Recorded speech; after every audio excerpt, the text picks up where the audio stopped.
92,000이 깨졌을 때 과연 마지노 벨트를 누가 칠 것이냐. 그래서 그것은 거래소도 자신이 없었기 때문에 거래소들도 공격적 매수로 방어를 했다고요. 거래소들이 요번에 떨어지는 걸 막기 위해서 많은 물량을 샀어요. 마침 돈으로 많이 확보했기 때문에. 근데 이거 조심해야 될 게 이젠 걔들이 많이 사놨으니 돈을 많이 소비했으니까 또 팔아먹어야죠. 그게 우리 앞에 또 장애가 되는 겁니다. 예? 지금은 막아줘서 좋은데 자동적으로 쟤들도 팔아먹어야 된단 말이에요. 이때 우리가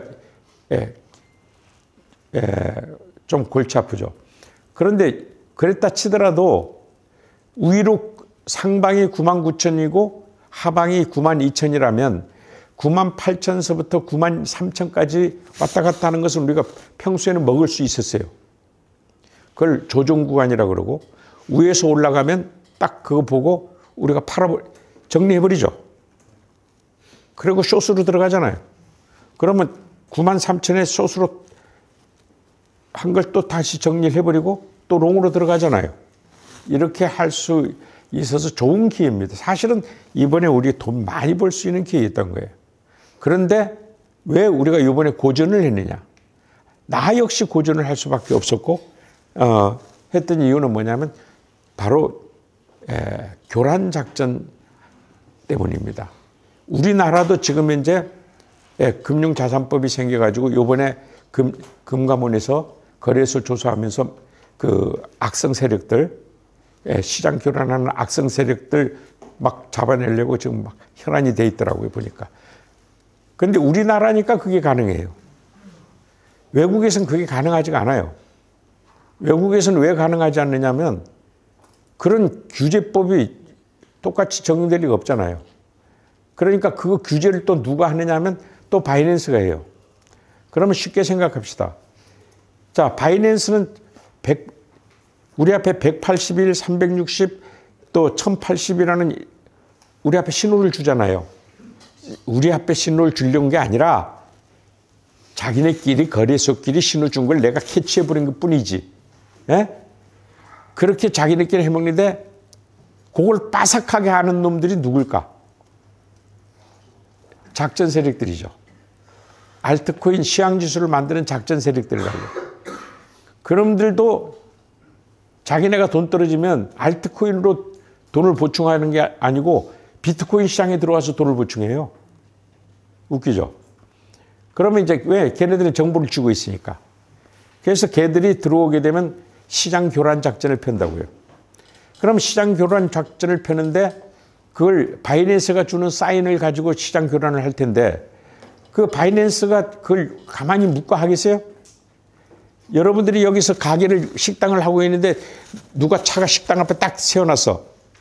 자기네 차가 이 식당 차가 세워야 되는데 그러면 야 임마 나가 막 그럴 거 아니에요. 그럼 또 쭉 나가서 뺑 돌아와서 한 바퀴 와서 또 거기 차 대요. 어? 그럼 또 뺑 돌아와서 뭐라 그러면 또 뺑 돌아와서 또 거기 차 대요. 그러니까 여러분들 우리가 그걸 보면 그 물량들이 지그시 있는 게 아니고 자꾸 사라졌다가 들어왔다가 하는 걸 봤을 겁니다. 그런데 문제는 우리가 지켜봐도 모른단 말이에요. 왜냐하면 나도 몇 번 이번에 쏘갔어요. 이거는 이번에 교란작전이 아니겠거니 하는데 교란작전이 뭐냐면 우리 컴퓨터가 문제가 있는 거예요. 우리 컴퓨터가 그냥 켜놓으면요. 저 차는 주차했다가 삥 돌아와서 저기 비어있는데 그게 안 나타나요. 새로 고침해야 나타나. 웃기죠? 새로 고침하면 없어. 그런데 새로 고침을 누가 그걸 하면서 지금까지 매번 새로 고침을 해가면서 봅니까? 컴퓨터를? 예? 그러니까 거기 거래소 매수세처럼 그대로 있는 줄 아는 거예요, 우리는. 예? 근데 여럿이 하다 보면 이게 다르죠. 여럿이 트레이딩 하다 보면, 내 거는 없네. 예? 이런 얘기가 나오니까 팀 트레이딩이 굉장히 중요한 거예요. 팀 트레이딩 하면은 여러분들이 이제 그런 것이 보게 되면 스타디 그룹방이라든가 이런 데 올려야죠. 나는 이거 없다. 이거. 그러니까 나는 내가 망해본 10번의 강제천 오링 당해본 경험 중에 그게 하나라고 전에도 얘기했었어요. 작전 세력의 교란 작전에 넘어가서 올인 당했다. 그게 10개의 올인 종목 중에 하나라고요. 그게 요번에 있었다고. 그게 요번에 있으니까 무엇을 못했느냐 하면 98,000 올라가면 거기서 쇼스로 가고 여기서 오면 롱으로 가고 이걸 못하는 거야. 에? 이걸 했다가 우리가 천하에 없어도 걔들 이길 수가 없어요. 그 교란작전하는 그 악성, 걔들이 또 어떤 특징을 갖느냐면요. 시향지수가 가지고 있는 두 가지 약점을 너무 잘 아는 거야. 시향지수가 가지고 있는 두 가지 약점. 첫째, 여러분들이 겪어봤을 거야.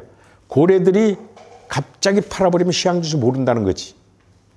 아무런 내색도 없이 자기 물량에 만개를 확 팔아버렸어. 그럼 가격이 떨어질 수밖에 없잖아. 그걸 돌발 행동이라고 그러죠. 두 번째는 변함이 없어. 내내 활랑기인데 떨어지는 거야. 활랑기로 만들어 놓고 떨어뜨리는 거니까 감당이 안 되는 거지. 그러니까 우리가 할 수 있는 대응책은 뭐냐?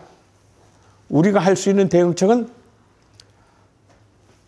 요게 시장을 교란하는 작전이다 라고 판단하면 한 2, 3일 여행 갔다 오자 하고 딱 닫아버리는 거지. 에? 그런데 어떻게 닫느냐? 이제 닫는 방법도 이제 문제가 되는 거야. 뭐냐면 돈을 많이 벌었을 땐 닫기 쉬워. 에?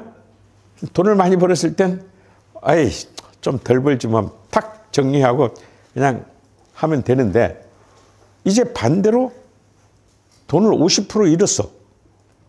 원금을 50% 잃었어. 이게 정리가 되겠어요? 에? 그 정리가 안 된단 말이야. 자기가 이미 수비조까지 다 들어가 버렸어. 수비조까지 다 들어가 버려서 5, 60%를 잃어버렸어. 그런데 쟤 같으면 정리를 해버리는데 경험이 없는 사람은 정리를 못하는 거예요. 왜 그러냐? 이걸 확실히 알아야 돼요. 50% 잃어도 정리를 해야 되는 겁니다. 50% 잃어도 정리를 해야 된다. 그런데 그냥 정리만 해가지고 되는 게 아니죠. 문제는. 정리하고 나서 어떻게 될까요? 애매한 상황에서는 정리를 했어요. 교란작전 있고. 교란작전이 있으니까. 그런데 지금 현재 문제는 강세장이란 말이죠. 근데 아까 말했듯이 그런 교란작전이 있다고 무조건 정리하라는 개념이 아니에요. 롱 포지션 갔는데 여전히 강세장이야. 그럼 정리 안 하죠. 무슨 얘기 아세요? 롱 포지션 갔는데 강세장이 아니고 미정이다. 대세가 강세인지 약세인지 모르겠다. 이때는 정리하라는 얘기입니다. 롱 포지션 갔다면 혹은 숏 포지션 갔다면 강세장인지 약세장인지도 모를 때 갖고 있는 것처럼 위험한 게 없어요. 예? 그것은 올인까지 갈 수 있는 거거든요. 전에 한번 봤죠. 공포지수. 예? 어쩌고 저쩌고 35, 25 이런 경우가 아니라면 일단은 근데 이번엔 그걸 벗어나서 얘기입니다. 그 미정일 때 어떻게 하느냐 이게. 자, 우리가 지금 현재 무조건 정한 게 있어요. 뭐냐면 가장 기본적인 것이 뭐냐. 미정일 때도 롱 포지션, 뭡니까? 화랑기면 롱 포지션, 침체기면 숏 포지션. 강세장이라도, 강세장이 아닌 미정을 기준으로 해서 대세가 미정인 것을 기준으로 해서 이게 어느 때가 롱 포지션? 어느 때가 숏 포지션? 자, 그런데 강세장이란 말이야. 강세장이라고 하면은 딜레마에 빠지는 거야. 강세장인데 지금 화랑기야. 당연히 롱 포지션. 그렇죠? 근데 강세장인데